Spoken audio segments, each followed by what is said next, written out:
La grande illusion du contrôle. L'histoire a conservé un document qui déconcerte à la fois les historiens et les romantiques.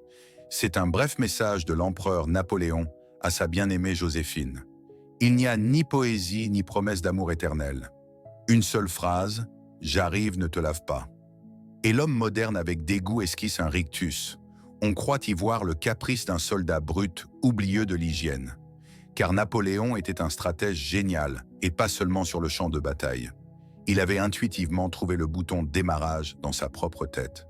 Il savait que l'eau chaude et le savon détruiraient l'unique arme de Joséphine contre laquelle il n'avait aucune défense. Il ne désirait pas l'odeur de la saleté, il désirait le choc biologique, celui qui court-circuite l'écorce cérébrale et transforme l'empereur en mâle docile. Avant d'explorer les aspects mystérieux de la psychologie et du comportement humain selon Jung, je vous invite à vous abonner à la chaîne si ce n'est pas encore fait. Chaque vidéo ici n'est pas seulement une source d'information, mais un véritable voyage vers la découverte de soi pour apprendre à reconnaître son ombre intérieure et développer une compréhension profonde de soi-même. Si vous trouvez ce sujet utile, commentez « 1 ». Si vous ne ressentez pas encore de connexion, appuyez simplement sur 0. Chaque retour est une source de motivation pour continuer à vous offrir des contenus profonds afin de vous aider à mieux vous comprendre. Commençons. Les hommes vivent dans une douce illusion. Nous aimons croire que nous sommes logiques. Nous sommes fiers de la froideur avec laquelle nous décidons dans les affaires, de la manière dont nous calculons les risques et administrons les ressources. Nous sommes convaincus de choisir une femme avec les yeux. Nous évaluons la symétrie du visage, les proportions du corps, la longueur des jambes.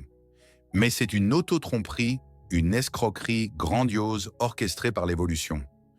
Pendant que tes yeux scannent son apparence, ton organe voméronasal, ce minuscule radar dans le nez a déjà intercepté un signal invisible. Une fraction de seconde avant même que tu aies pensé « elle est », ta biochimie a déjà signé l'acte de capitulation.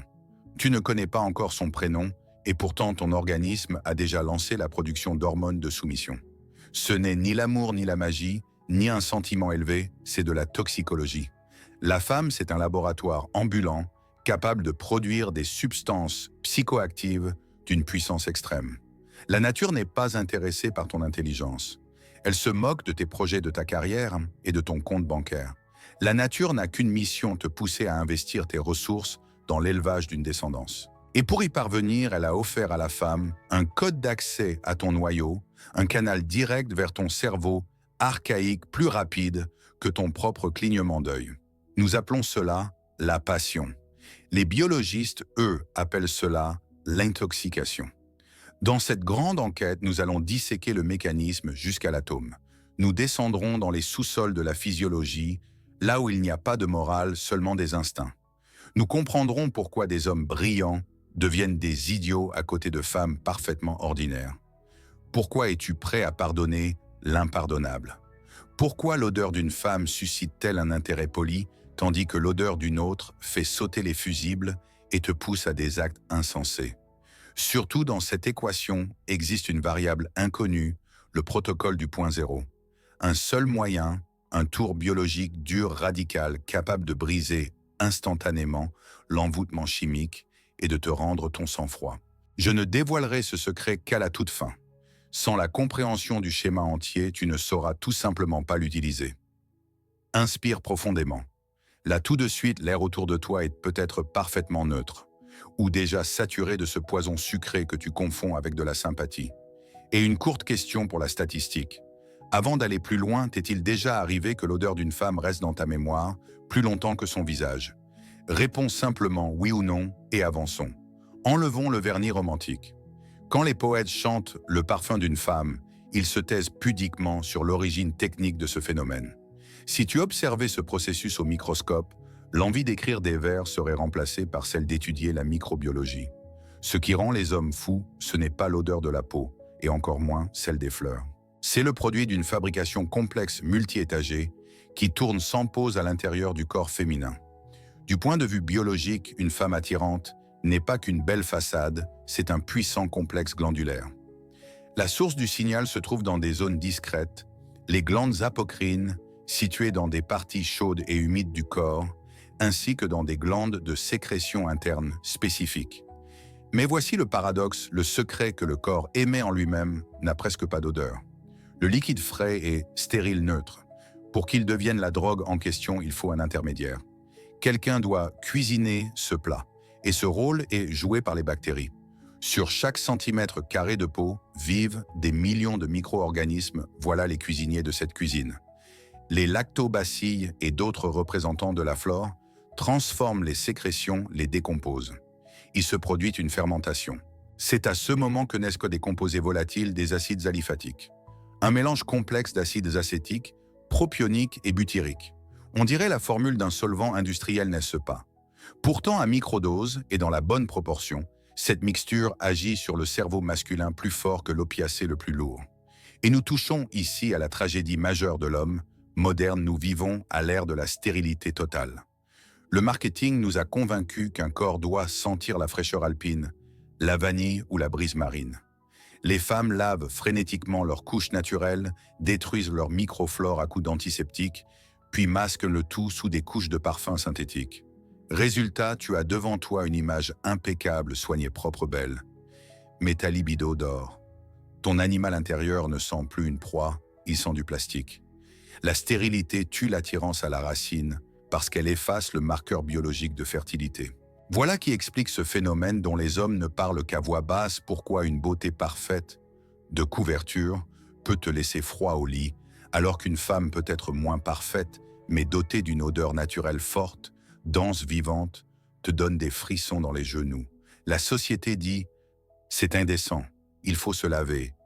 Le cerveau archaïque crie « c'est ça, c'est la vie ». Bien sûr, il existe une frontière entre l'odeur de négligence qui signale une maladie et l'odeur d'une activité hormonale saine. Napoléon demandait la seconde. Il voulait respirer un concentré de vie, pas du savon. La composition chimique de ce filtre est unique chez chaque femme comme une empreinte digitale. La base, elle reste la même, les acides gras. L'acétique apporte l'acidité tranchante. Le propionique et le butyrique ajoutent ces notes lourdes, animales terreuses. À forte concentration, elles peuvent repousser. À la dose que la nature crée, elles contournent la conscience. Ton nez les capte et le cerveau reçoit un signal, non pas d'odeur, mais d'état. Un signal simple, elle est prête. Ce code pirate la logique. Tu cesses de voir les défauts. Tu ne penses plus aux conséquences. Tu veux seulement te rapprocher de la source du rayonnement. Le plus inquiétant, c'est que ce mécanisme agit en direct. L'odorat est le seul sens connecté à la structure limbique sans intermédiaire. Les images et les sons passent d'abord par le cortex où ils sont analysés et évalués. Tu peux critiquer une photo, y trouver des imperfections. Mais l'odeur arrive directement au centre du plaisir et de la mémoire. La réaction se déclenche avant même que tu aies compris ce qui se passe. Le pouls s'accélère, les pupilles s'élargissent, le sang afflue. Tu es déjà en état d'alerte, alors qu'une seconde plus tôt, tu buvais simplement un café. Voilà l'origine du désir irrationnel. Tu te demandes « qu'est-ce que je lui trouve ?» Réponse « tu n'as rien cherché. On t'a trouvé.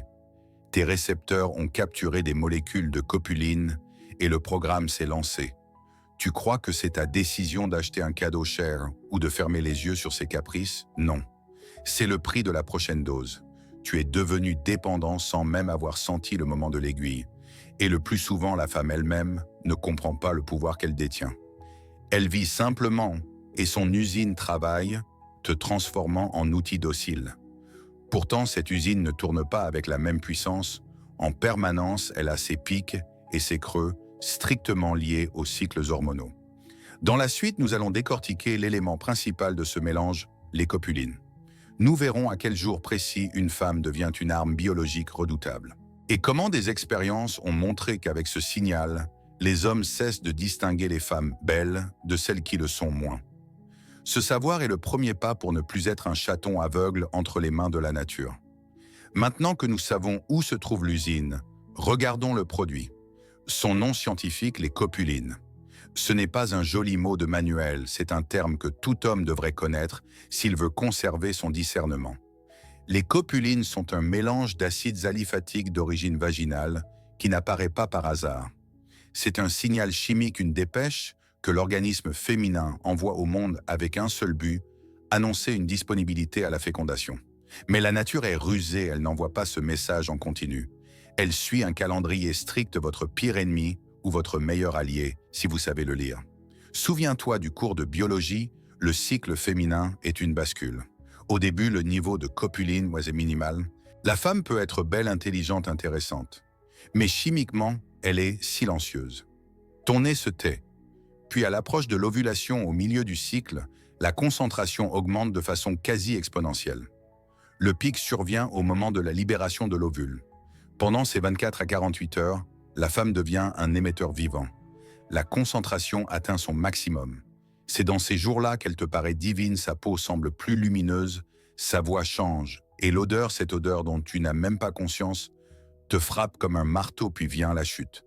Arrivent les règles, l'acidité change et la magie disparaît. Tu la regardes et tu te dis « quelque chose a changé ». Rien n'a changé sauf la chimie de l'air autour d'elle. Pour prouver que ce n'est pas une fantaisie masculine mais un fait, évoquons une expérience sévère menée par la biologiste autrichienne Astrid Jute. Elle a voulu mesurer à quel point ce signal influence l'évaluation masculine de la réalité. On a demandé à un groupe d'hommes d'évaluer l'attractivité de femmes à partir de photos des visages variés, des beautés reconnues et d'autres plus discutées. À l'état normal, les hommes triaient nettement celle-ci, oui celle-là non. Puis on a modifié les conditions, on leur a fait inhaler des copulines synthétisées, une copie chimique précise de ce qu'émet une femme au pic de l'ovulation. Et l'incroyable s'est produit, l'esprit critique s'est effondré. Sous l'effet de cette odeur, les hommes ont commencé à juger toutes les femmes comme attirantes, désirables. Les frontières se sont dissoutes. Une femme quelconque est soudain devenue objet de désir. Le cerveau masculin intoxiqué a cessé de voir les défauts. Il ne voyait qu'une chose, une femelle prête. Cette expérience a révélé une vérité dérangeante. La beauté n'est pas ce que voient tes yeux.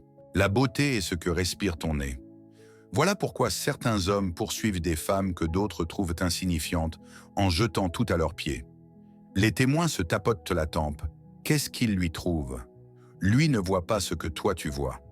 Il est dans un nuage de copuline. Ses filtres biologiques ont été piratés. Pour lui, elle est le centre de l'univers parce que sa chimie a réécrit sa perception. Voilà le pouvoir, non pas le pouvoir de l'intellect ou du charisme, mais celui d'une molécule qui transforme un critique en fanatique. Mais les copulines ne sont qu'une clé qu'on insère dans la serrure. Pour que la porte s'ouvre, un mécanisme doit s'activer dans ta tête, et il s'active. L'odeur déclenche une réaction en chaîne que la volonté ne peut pas arrêter. Le cerveau humain est une forteresse, mur épais, tour de garde, contrôle strict. Cette structure s'appelle le néocortex. C'est là que vivent ta logique, ton expérience, tes principes, ta capacité à compter l'argent.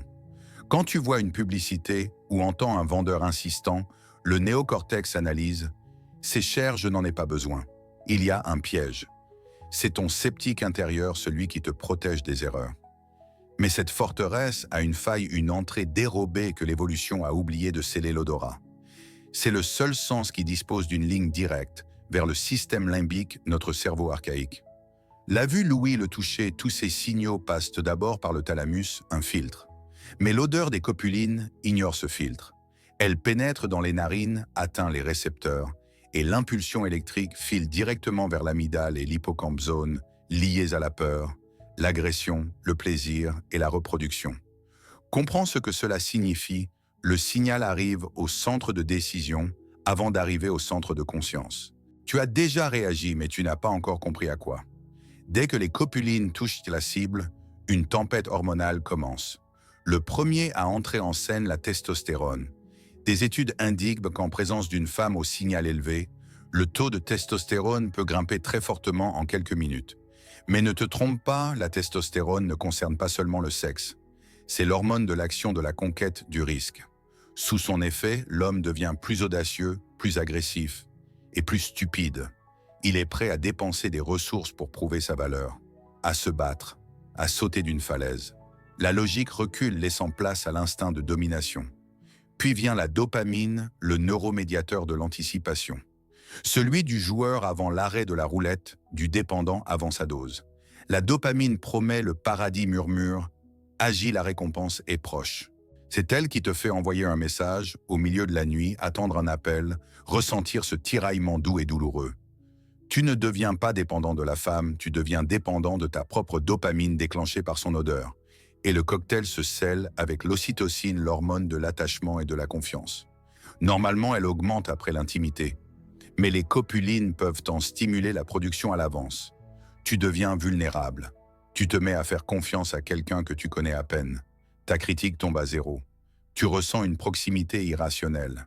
Tu crois « je la connais depuis toujours ». Non, c'est le piège de l'ocytocine. Au final, voici un piratage biologique parfait. La logique s'éteint. L'agression et le besoin de dépenser s'allument. La dépendance s'installe et tout se ciment avec une confiance aveugle. Tu es une marionnette. Et la nature ne s'arrête pas là. Il existe un paradoxe qui déconcerte les économistes, mais que les biologistes comprennent parfaitement. Imagine un homme négociateur, dur investisseur, calculateur, capable de marchander chaque centime dans un contrat. Qu'il entre dans le champ d'une femme fertile et son intelligence financière se réinitialise. Il se met à jeter l'argent, acheter l'inutile, payer des caprices qu'hier encore il aurait qualifié d'absurdes. On appelle cela générosité ou galanterie. Appelons les choses par leur nom, une déficience temporaire causée par l'intoxication hormonale. Du point de vue de l'évolution, l'intelligence du mâle est une option secondaire. La nature n'a pas besoin que tu sois brillant. Elle a besoin que tu sois un instrument efficace de provision. Quand le cerveau reçoit le signal « femelle prête », il redistribue l'énergie, le flux sanguin, vers le cortex frontal, planification logique, conséquence diminue.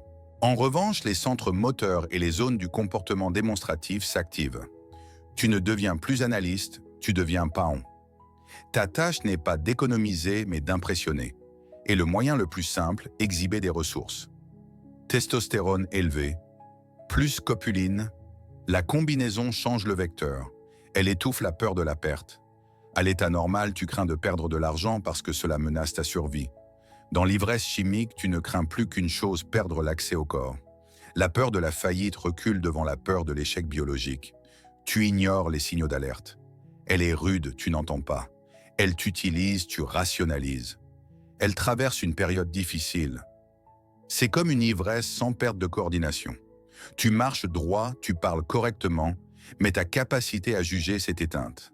Le sens évolutif est brutal. Si l'homme gardait un esprit froid pendant la cour, l'humanité se serait éteinte. Un homme rationnel regarderait le coût en énergie, temps et ressources qu'exigent une femme et un enfant et dirait « projet non rentable ». Pour t'empêcher de décrocher la nature, baisse temporairement ton IQ au niveau nécessaire à deux fonctions: protéger la femelle et d'obit ressourcé, obtenir des ressources.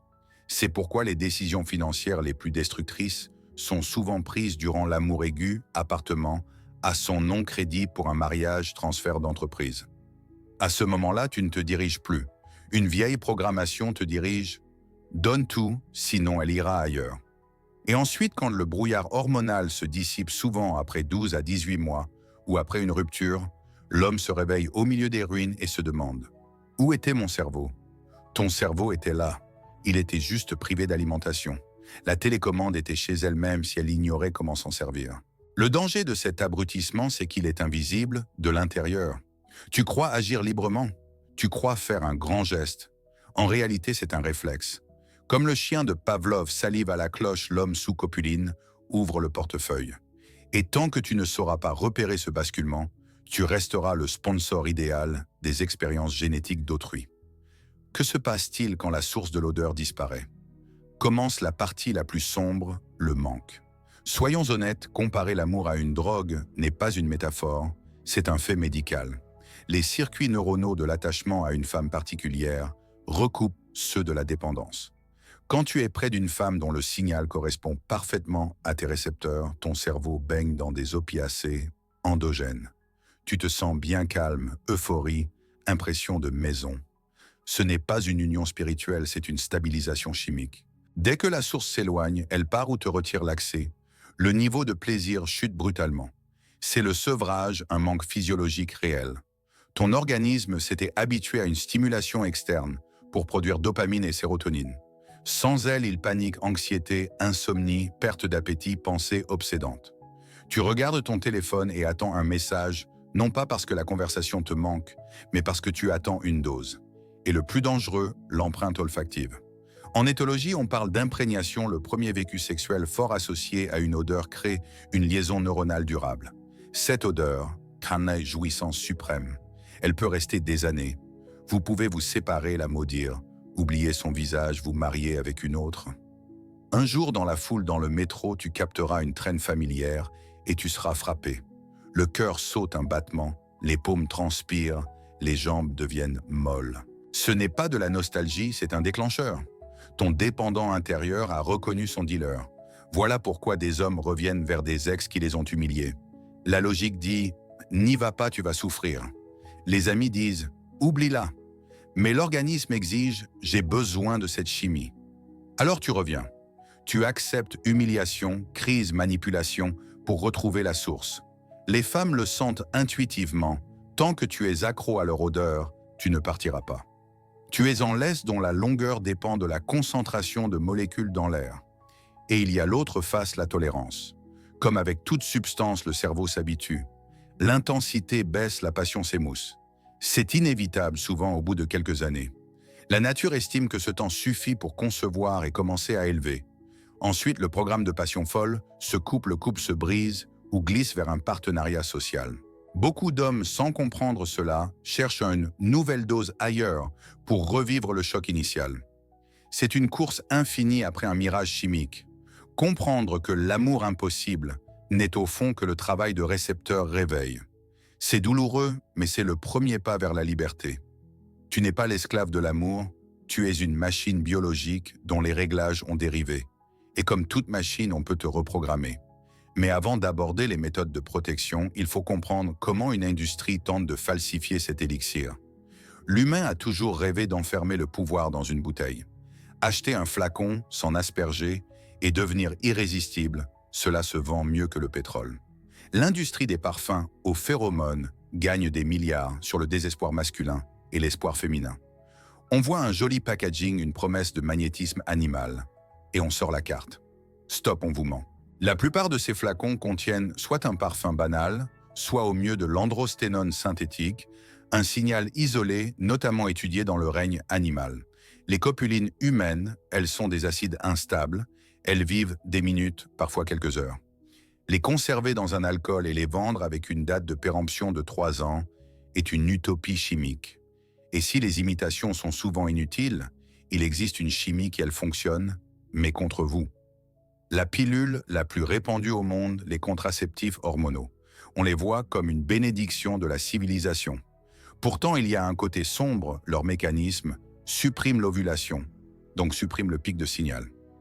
Pour le cerveau archaïque masculin, la femme sous contraception devient chimiquement invisible. Visuellement, elle peut être splendide. Olfactivement, c'est le vide, ou pire, un profil qui ne déclenche pas l'élan. De là naissent des millions d'histoires d'extinction du désir dans le couple. On s'est marié, elle a commencé la pilule. 6 mois plus tard, je ne la désirais plus. L'homme se blâme, cherche ailleurs, consulte. Mais le problème n'est pas en lui, le signal a été coupé. Son navigateur biologique ne voit plus la cible.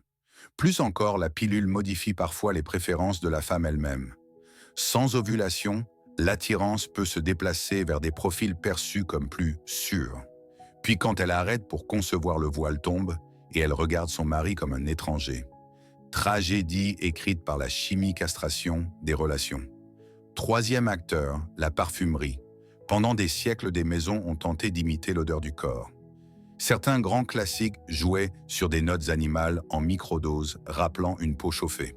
Aujourd'hui, beaucoup de composants naturels sont remplacés par la synthèse, mais l'objectif reste le même, tromper le cerveau, lui glisser un substitut qui évoque le sexe.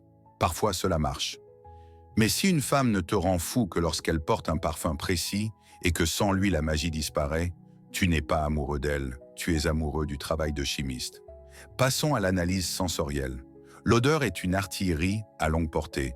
Quand la distance disparaît, le goût et la vision entrent en jeu. L'homme au lit n'est pas seulement un amant, il devient un diagnostic inconscient. L'évolution nous a dotés d'outils de lecture rapide de l'état du partenaire. Le marqueur principal, l'acidité et la saveur des sécrétions naturelles. Pas une raison de dégoût, un tableau de bord. Une microflore saine crée un pH spécifique. La saveur est souvent légèrement acide, travail des lactobacilles produisant l'acide lactique, barrière contre les infections. Ce goût dit, c'est stable. Un goût métallique signale le sang règle proche, fin de règle microtraumatisme. La langue détecte le fer plus vite qu'un test. Et le plus intéressant, une nuance légèrement sucrée. Elle est rare et c'est elle que le subconscient masculin cherche. Elle indique une forte présence de glycogène qui culmine autour de l'ovulation. Le sucré, c'est un jackpot biologique, le corps adoucit la part pour retenir le mâle dans les heures critiques. Mais il existe des alarmes, amères, rances, poissons, ce ne sont pas de simples désagréments, ce sont des signaux d'un déséquilibre ou d'une infection. La nature est pragmatique, elle coupe le désir pour éviter une dépense inutile. Beaucoup d'hommes disent « tout allait bien, puis d'un coup ça retombe ». Tu n'as pas compris pourquoi. Ton cerveau archaïque lui a fait l'analyse chimique et a tiré le frein d'urgence. La vision diagnostique aussi. Il existe un coloris de la passion. Ce n'est pas une métaphore, c'est physiologique. La muqueuse est un indicateur de vascularisation.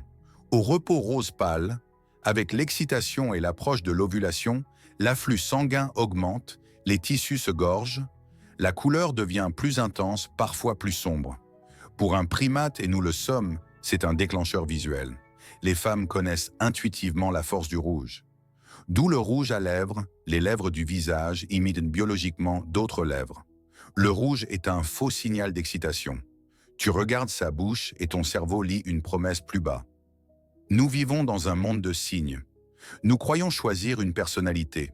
En réalité, nous scannons des goûts, des odeurs, des couleurs, comme des codes barres. Et celui qui apprend à lire ces codes consciemment cesse d'être un consommateur aveugle, il devient opérateur du système. Mais les femmes ne sont pas de simples objets de diagnostic, ce sont des joueuses actives. Beaucoup, sans connaître la biologie, utilisent des astuces intuitives pour attacher un homme. Elles n'ont pas besoin de manuel, ce savoir est inscrit dans les couches profondes transmis par les générations sous forme d'instinct et de signes. Au Moyen-Âge, on brûlait des femmes pour des filtres d'amour. On appelait cela magie. Pourtant, quand on lit certaines recettes, on frissonne moins de mystique que de précision biologique. L'ingrédient central était souvent une substance corporelle. Les femmes savaient, si tu fais ingérer un peu d'elle, l'homme perd sa volonté. Ce n'est pas de la magie, c'est une livraison directe de molécules via le système digestif. Aujourd'hui, les méthodes sont plus fines. Il existe dans l'ombre une pratique discutée sur des forums, la technique des sous-vêtements portés. Pour renforcer le signal, certaines portent volontairement le même ensemble 2 ou 3 jours avant un rendez-vous. Objectif, augmenter la concentration. Un sous-vêtement neuf sans la lessive. Un sous-vêtement infusé sent une passion concentrée. Pour l'homme qui la déshabille, le choc est plus puissant. Le cerveau se déconnecte. Tu crois qu'elle te désire follement. En réalité, elle a préparé un piège biologique. Autre tir ancestral derrière l'oreille, mais pas avec du parfum. Avec une microdose de sécrétion prélevée au moment de l'excitation. Elle en dépose sur des points chauds derrière les oreilles, la nuque, les poignets. Pourquoi ? Parce que lors d'une étreinte, ton nez se retrouve là. Tu l'enlaces, tu respires son cou et tu penses « Mon Dieu, comme elle sent la peau ». En réalité, tu respires un signal pur chauffé par le sang. Un tir de précision sur le système limbique.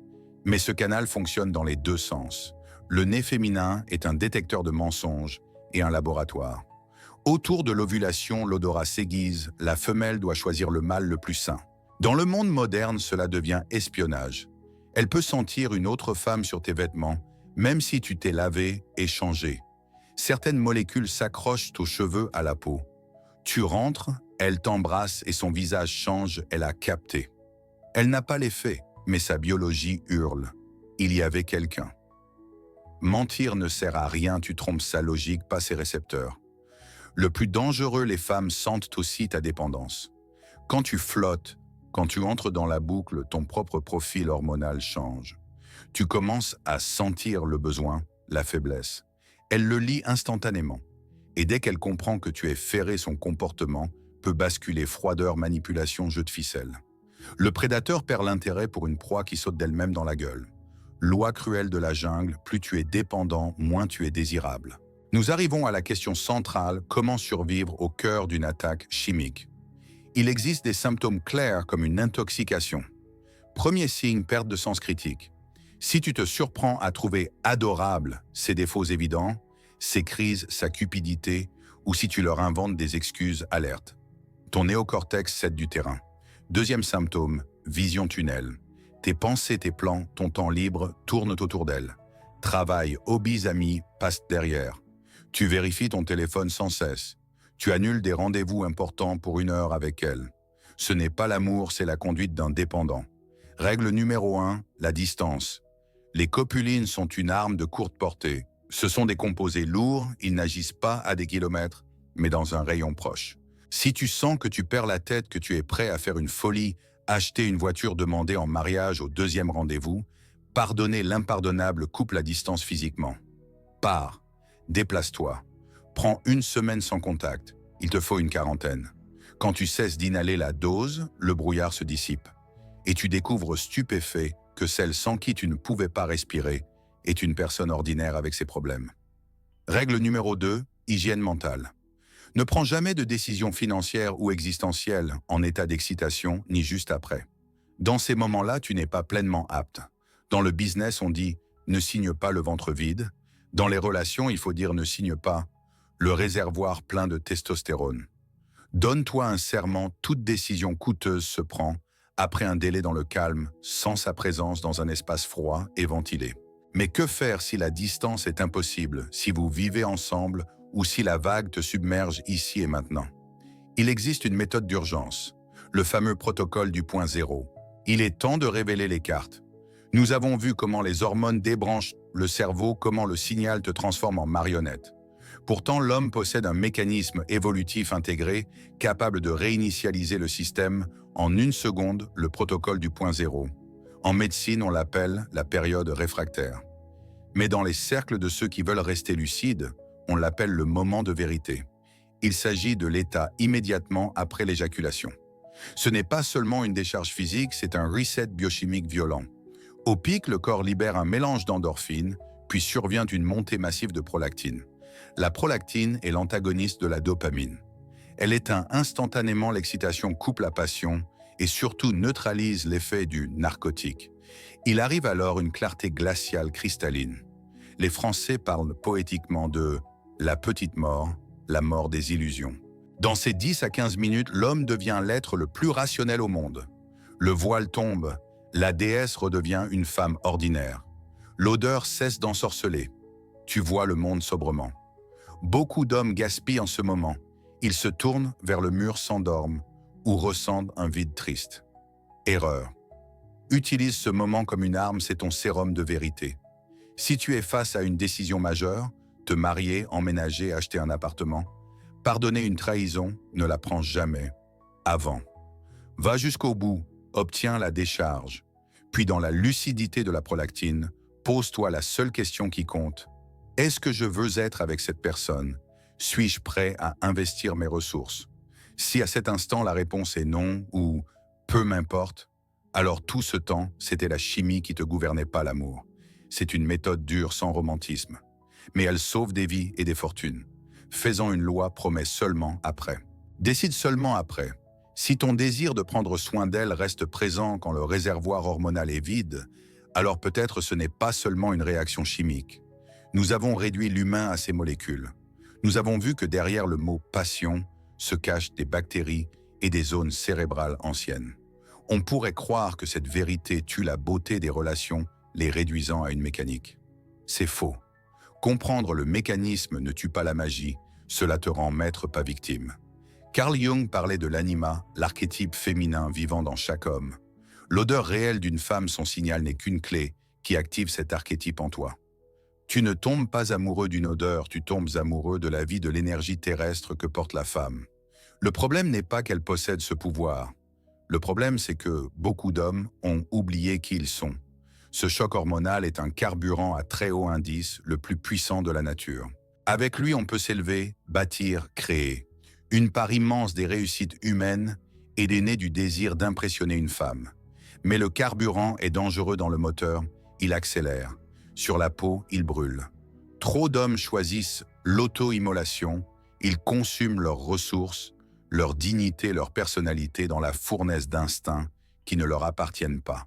Ta mission, c'est d'être le conducteur froid, intelligent, lucide. Respecter la puissance du carburant, mais ne jamais lui laisser les mains sur le volant. Apprécie l'odeur. Apprécie la femme. Laisse-la t'inspirer. Mais souviens-toi, le volant doit rester dans tes mains.